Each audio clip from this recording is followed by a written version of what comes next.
Dans notre société occidentale, matérialiste, où la seule chose que l'on a, c'est cette vie présente, la recherche du bonheur est assez essentielle. On cherche à vivre le maximum de choses qui nous rendent heureux et à éviter le plus possible ce qui nous rend malheureux. Mais la recherche du bonheur n'est pas une spécificité de notre société matérialiste occidentale, c'est une recherche universelle et ancienne. Simplement, les réponses que les sociétés, les cultures, les religions donnent à cette quête diffèrent. Et si on interrogeait aujourd'hui nos contemporains sur ce qui rend heureux, on pourrait avoir les réponses suivantes. Heureuse la personne qui possède beaucoup de richesses. Heureuse la personne qui a un bon travail. Heureuse la personne qui a des loisirs. Heureuse la personne qui est en couple. De manière générale, le bonheur se trouverait dans la capacité de se réaliser, de pouvoir être la personne que nous désirons, en évitant un maximum les frustrations. En tant que chrétiens, nous cherchons aussi ce qui nous rend heureux. Mais nous cherchons les réponses à cette quête dans la Bible. Et il y a de nombreux passages qui, en fait, décrivent ce qui rend heureux. Certains sont en phase avec ce que pourraient penser nos contemporains. Heureux l'homme qui a trouvé la sagesse, qui acquiert l'intelligence. Heureux ceux qui répandent la paix autour d'eux. Et puis il y a d'autres passages qui sont liés à notre relation avec Dieu. Heureux l'homme qui trouve son refuge en Dieu. Heureux l'homme qui craint l'Éternel.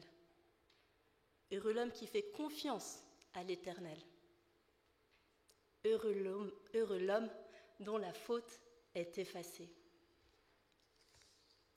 Et puis, il y a des passages qui vont clairement à l'encontre de ce que pourraient penser nos contemporains.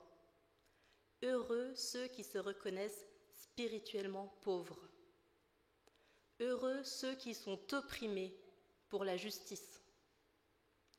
Heureux serez-vous quand les hommes vous insulteront et vous persécuteront.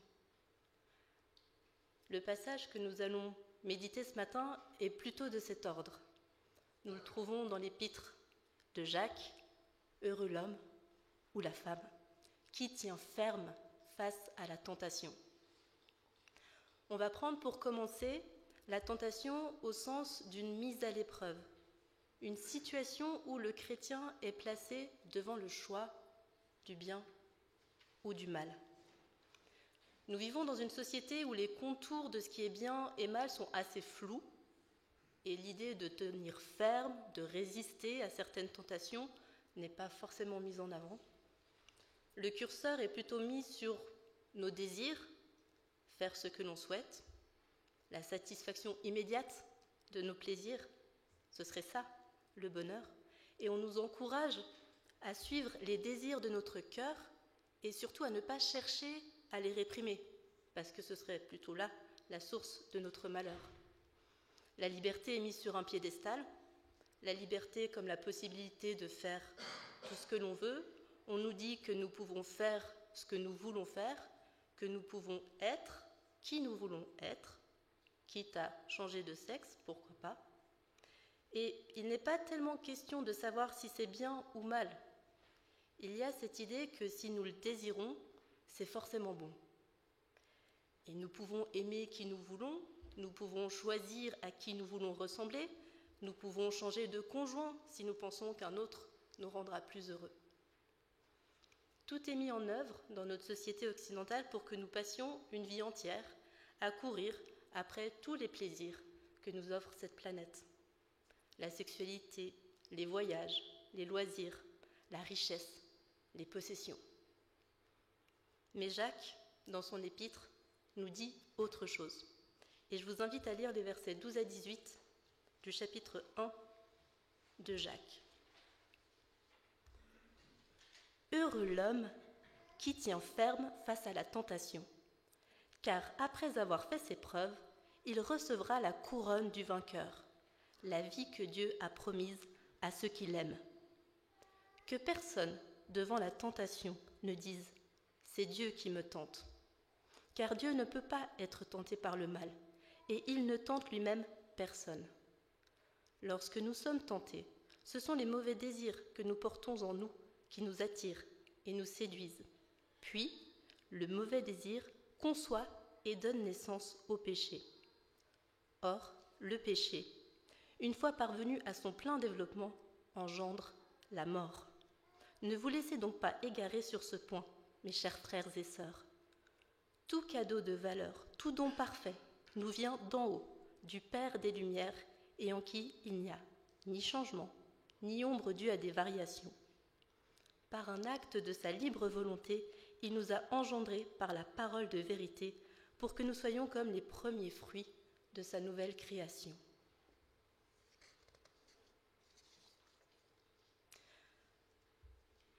Au verset 2 de ce premier chapitre, Jacques formulait une première béatitude, ces déclarations commençant par « heureux »,« heureux lorsque vous passez par toutes sortes d'épreuves ». Le message de Jacques est totalement à contre-courant de celui que véhicule notre société occidentale, mais il était déjà certainement à contre-courant de celui que véhiculait la société de l'époque.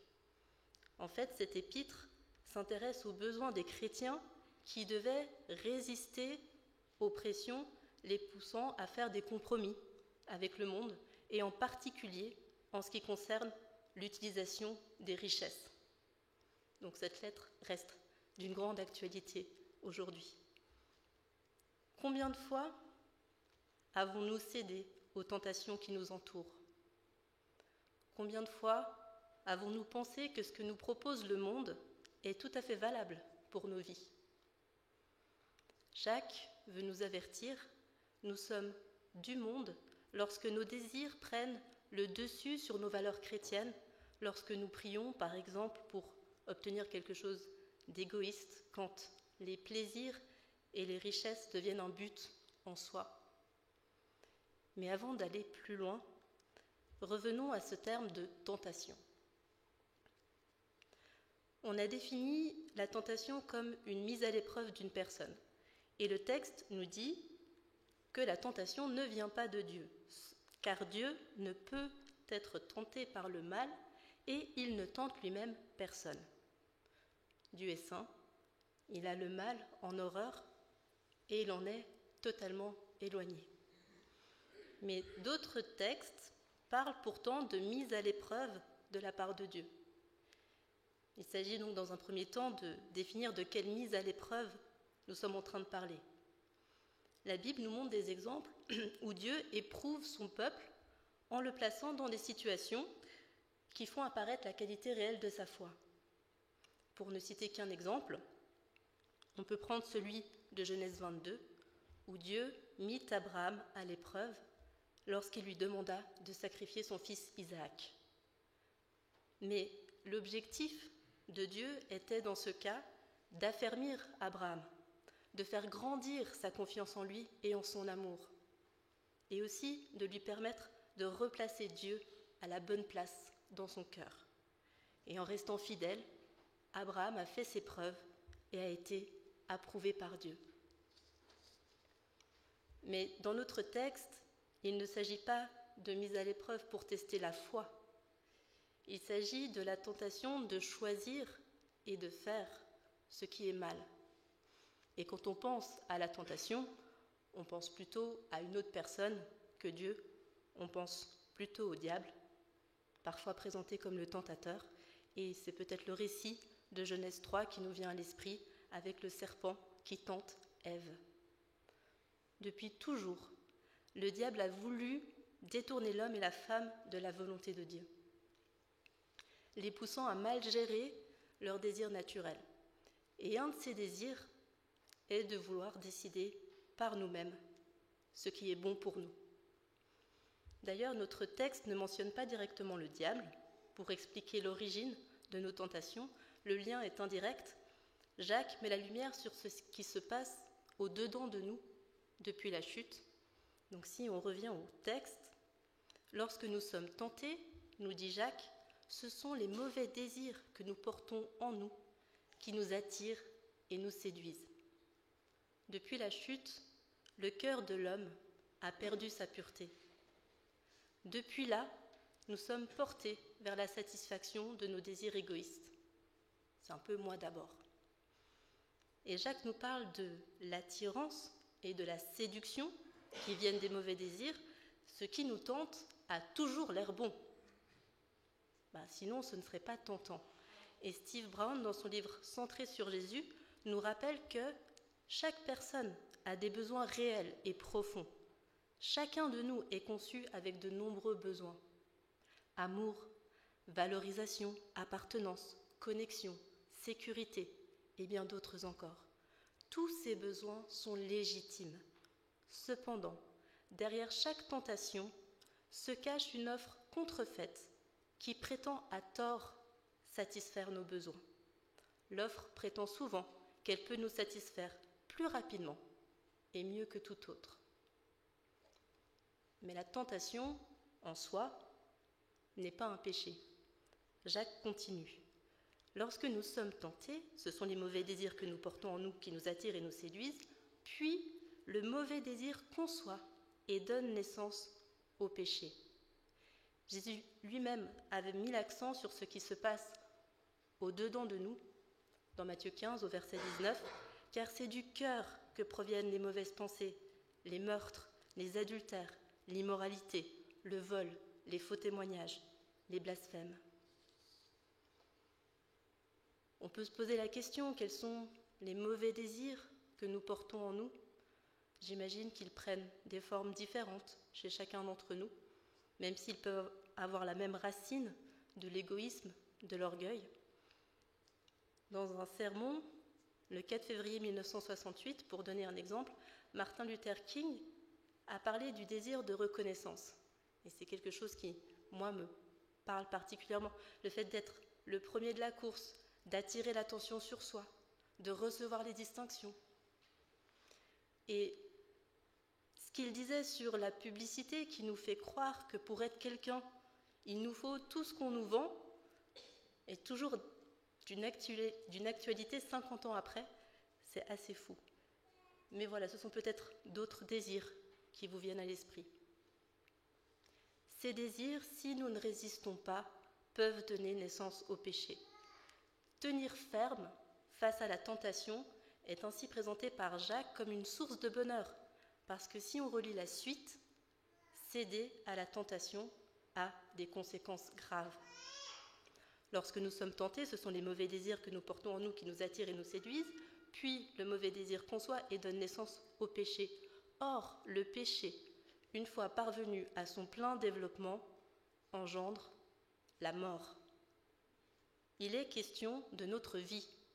Le vocabulaire employé ici est évocateur. Il est question d'une conception, d'une grossesse, le mauvais désir se développant en nous, puis d'un accouchement. Le mauvais désir donne naissance au péché, puis le péché grandit et engendre, fait naître, met au monde, donne la vie à la mort. Cet oxymore est assez frappant. Le péché nous place sur un chemin de mort. Comme nous l'avons dit, l'idée même que les désirs que nous avons puissent être mauvais est assez étrange à notre société. Et à part certains penchants qui restent mal vus et qui peuvent déboucher sur des crimes comme la pédophilie, le meurtre, le viol, le vol, il est plutôt courant de dire que nos désirs sont bons et que d'y résister nous fait du mal. Mais c'est parce que Dieu nous dit au travers de Jacques, ce dernier nous appelle vraiment à tenir ferme. Notre nature est pécheresse. Je suis pécheur dès ma naissance, nous dit David dans le psaume 51 au verset 7. Et non seulement nous sommes tentés par le mal, mais nous tombons régulièrement. Nous n'arrivons pas à résister. Nous sommes incapables de mettre Dieu à la première place en toutes circonstances. Nous pensons d'abord à nous, à notre bien-être immédiat, au pouvoir que nous pourrions avoir, au plaisir que nous pourrions ressentir. Or, Jacques nous dit que le péché mène à la mort et que celui qui résiste à la tentation recevra la vie promise. On pourrait être tenté de croire en lisant ce texte que pour obtenir la vie promise, nous devons résister à toutes les tentations. Et on pourrait être tenté de passer notre vie à essayer de plaire à Dieu en résistant du mieux possible à nos mauvais désirs. N'est-ce pas ce que nous dit Jacques ? Heureux l'homme qui tient ferme face à la tentation, car après avoir fait ses preuves, il recevra la couronne du vainqueur, la vie que Dieu a promise à ceux qui l'aiment. Tenir ferme nous ouvre la porte du ciel. Mais attention, parce que derrière ça peut se cacher du légalisme. Et Tullian Tchividjian, dans son livre « Jésus plus rien égale tout », nous dit « La conformité externe ne peut jamais produire de transformation interne. Jamais. Le nettoyage extérieur n'accomplit jamais la purification intérieure. L'adoption de règles ne peut pas aller droit au cœur de la source du péché ou de la tentation. Selon Paul, comme pour Jacques, les sources du péché, ce sont les désirs du cœur. Et l'observance de règles ne peut rien faire pour résoudre ce problème. Alors, devant notre incapacité à résister en observant des règles, comment obtenir la vie promise et échapper à la mort? L'auteur nous dit également, si nous essayons de vivre la vie chrétienne par nos propres forces, en exerçant la volonté de persévérer et en nous forçant d'impressionner Dieu par notre conduite morale, nous échouerons à coup sûr. Heureusement pour nous, le texte continue. Ne vous laissez donc pas égarer sur ce point, mes chers frères et sœurs, tout cadeau de valeur, tout don parfait nous vient d'en haut, du Père des Lumières en qui il n'y a ni changement, ni ombre due à des variations, ni déclin, ni éclipse. Par un acte de sa libre volonté, il nous a engendrés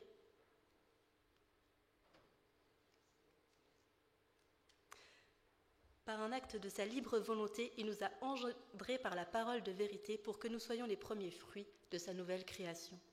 Dieu nous a engendrés par la parole de vérité. Il nous a mis au monde. Il nous a donné la vie.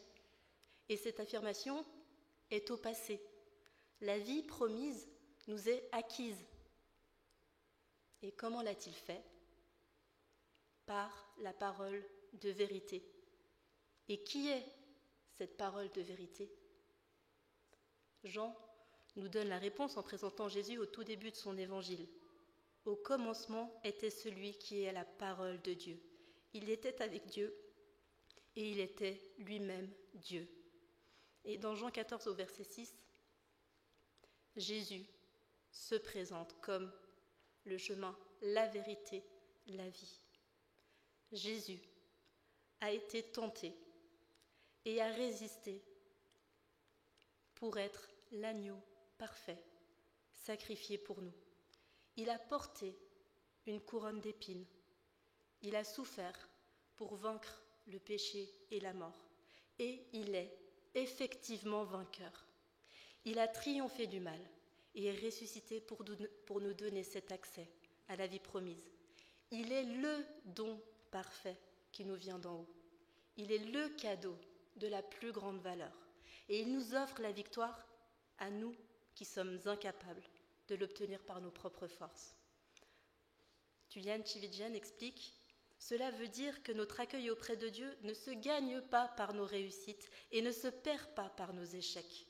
Cela veut dire que notre position devant Dieu ne dépend pas de notre obéissance, mais de l'obéissance de Christ pour nous. Et chercher à obtenir la victoire par notre obéissance et par nos propres forces n'est pas ce que Dieu nous demande. Paul, dans Romains 10, versets 3 à 4, nous avertit. En méconnaissant la manière dont Dieu déclare les hommes justes et en cherchant à être déclarés justes par leurs propres moyens, ils ne se sont pas soumis à Dieu en acceptant le moyen par lequel il nous a déclarés justes. Car Christ a mis fin au régime de la loi pour tous ceux qui croient, pour que tous ceux qui croient soient déclarés justes. Et j'aime cette histoire que Steve Brown raconte. Sa fille, Robin, était dans une classe de littérature anglaise et elle trouvait le cours tellement difficile qu'elle voulait l'abandonner. Elle avait assez peur d'échouer et donc elle a demandé à son père de l'aider à changer de cours. Donc il est allé voir avec sa fille la responsable du département d'anglais et puis il lui a expliqué que sa fille trouvait ce cours trop difficile et puis qu'elle était tellement consciencieuse que ça la mettait un peu en panique. Et la responsable a alors demandé à Robin si je te promettais que tu obtiendrais la note maximale, un A aux États-Unis, 20 en France, 6 en Suisse, peu importe ce que tu fais dans la classe. Est-ce que tu serais prête à rester dans ce cours ? Elle a répondu oui. Et donc, la responsable lui a dit « Je te donne un A dans ce cours. Tu l'as déjà. » Et c'est ce qui nous arrive lorsque nous plaçons notre confiance dans le Christ et dans son œuvre. À partir de là, ce ne sont plus nos œuvres qui comptent, mais celles que le Christ a accomplies pour nous. Et on pourrait également transposer cet exemple de la note A avec celui de la course. Jésus a déjà remporté la course et la couronne du vainqueur. C'est son résultat qui nous est imputé. Peu importe si nous avons parcouru seulement le premier mètre ou que nous sommes presque parvenus à la fin, c'est le nombre de kilomètres parcourus par le Christ et son temps qui va être pris en compte, et non pas le nôtre. Il a remporté la course avec la couronne du vainqueur et il nous la donne. Alors, est-ce que cela veut dire que nous sommes libérés du poids de devoir tenir ferme face à la tentation pour obtenir la vie promise ? Oui, d'une certaine manière. Rien de ce que nous pouvons faire, rien de ce que nous pourrons faire ne pourra venir ajouter quoi que ce soit à l'œuvre de Jésus, à la croix qui nous offre le salut. Même s'il était possible de finir la course plus vite que Jésus, ça ne compterait pas. Mais est-ce que cela veut dire que nous pouvons suivre nos mauvais désirs, faire ce que nous voulons, et que cela n'a pas d'importance, que c'est sans conséquence ? Non, absolument pas. Si Jacques parle de mauvais désirs, c'est qu'ils portent en eux la mort, si nous les suivons. La mort des relations avec les autres, mais aussi de notre relation avec Dieu, la souffrance, la déception. Et contrairement à ce que nous dit la société, nous ne serons pas heureux si nous suivons tous nos penchants naturels.